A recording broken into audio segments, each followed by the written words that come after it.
Hey guys WhatsApp, আজকের এই ভিডিওতে আমরা কথা বলবো জেমস গানের সুপারম্যানের অফিসিয়াল ট্রেলারটাকে নিয়ে। অনেক দিন বেরিয়ে গেছে, কথা বলিনি, তো চলো কেমন হয়েছে দেখি। ডেভিড করনসওয়েট এখানে সুপারম্যানের চরিত্রে অভিনয় করছেন এবং অন্যদিকে র্যাচেল ব্রসনান আছেন। লেক্স লুথারের চরিত্রে কিন্তু নিকোলাস হল্টকে দেখার জন্য মুখিয়ে আছি। তো চলো দেখি যে কেমন লাগছে নতুন সুপারম্যানকে। প্রথম যে ট্রেলারটা এসেছিলো সেটা কিন্তু অতখানি এক্সাইটিং লাগেনি আমার, অনেস্টলি স্পিকিং। তবে চলো দেখি কেমন লাগছে। 1 2 3 start. Are you being serious right now? Yeah, You'd let me interview you as Superman. sure.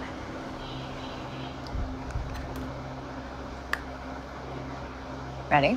Let's do it, Cronkite. Superman. Miss Lane.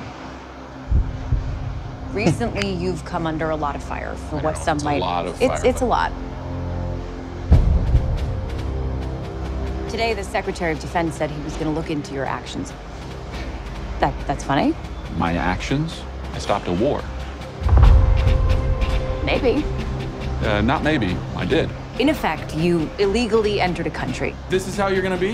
I'm not the one being interviewed, Superman. Did you consult with the president? No. You seemingly acting as a representative of I the wasn't United States will representing cause anybody more except for me. problems around the world. And doing good.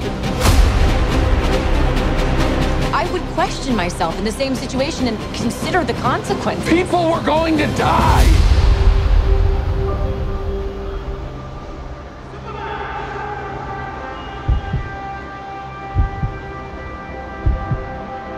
Hey, buddy.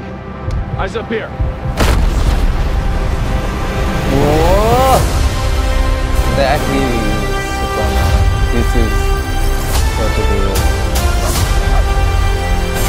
Good thing. Your choices,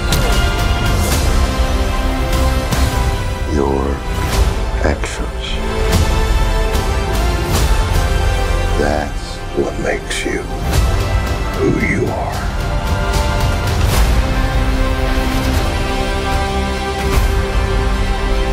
Superman. He's not a man. He's an it. He's somehow become the focal point of the entire world's conversation. I will not accept that. I cleaned your boots. I'll go get them for you.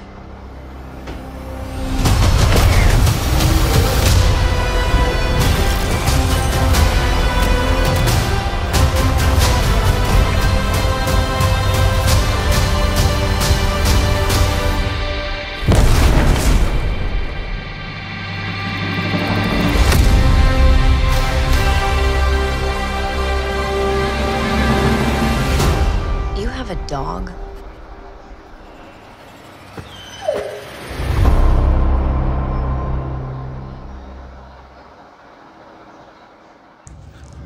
তো trailer তো দেখা হলো এবং আমার কিন্তু ট্রেলারটা বেশ ভালোই লেগেছে। পার্টিকুলারলি একটা প্রথমেই ডেভিড কিন্তু খুব ভালো কাজ করেছেন, এটা কিন্তু মানতেই হবে। এবং পুরোপুরি হেনরি কেভিলের মতো দেখতে। হেনরি কেভিল আর ডেভিডকে পুরো একদম আলাদা করাই যাচ্ছে না। হেনরি কেভিলের ইয়ং সময় তাকে এরকমই দেখতে ছিল। এবং অন্যদিকে আমি যদি আরেকটা জিনিস বলি, যে যখন ক্লার্ক কেন্ট হয়ে লুইস লেনের কাছে বসলো তখন যেরকম গলাটা ছিল, তো ফট করে যেভাবে একটা গলার মধ্যে তার শিফট দেখতে পেলাম, এখানেই বোঝা যায় যে he is a very good voice actor. মানে সঙ্গে সঙ্গে ইয়া আই এম সুপারম্যান, হ্যাঁ, এই টাইপের গলা করে ফেললো। তো এটা কিন্তু খুবই ভালো, আই রিয়েলি লাইকড ইট। এবং অন্যদিকে র্যাচেলকে দেখে কিন্তু বেশ ভালো লেগেছে। নিকোলাস হল্টের জন্য মুখিয়ে আছে এই সিনেমাটা দেখার জন্য, যে সে কীভাবে ভিলেনিয়াস কোনো চরিত্রকে প্লে করে সেটা দেখতাম, হ্যাঁ। এবং অন্যদিকে এইখানে এই ট্রেলারটার মধ্যে দেখে বোঝা গেছে যে Superman means sign of hope, ঠিক আছে। এই জিনিসটা এই ট্রেলারটা দেখে মনে হয়েছে। এবং এখানে সুপারম্যানের চরিত্রের মধ্যে খুব ভালো একটা এজ দিয়েছে, সেটা হচ্ছে যে সুপারম্যানকে তুলছে একজন সাধারণ মানুষ, ঠিক আছে। সেটা কিন্তু খুবই ভালো। এবং সুপারম্যান যেহেতু এতখানি শক্তিশালী, তার জন্য বিভিন্ন কনসিকুয়েন্সেস কিন্তু সমস্ত পৃথিবীবাসীকেই ভোগ করতে হয়। এবং এখানেও আই থিঙ্ক সেটাকেও অ্যাড্রেস করা হবে। তো এটা কামিং অফ এজ সিনেমা বলাই যায়।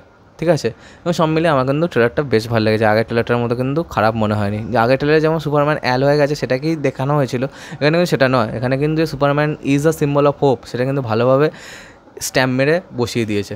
তো এই সব কিছু আমার কিন্তু এই ট্রেলারটা বেশ ভালো লেগেছে। তো তোমরা বলো তোমাদের কেমন লেগেছে এই ট্রেলারটা, আর কমেন্ট করে জানাও কেমন লাগলো, আর সাবস্ক্রাইবটা প্লিজ করে দাও। তো আমার সাথে তোমাদের আবার দেখা হয়। Bye bye.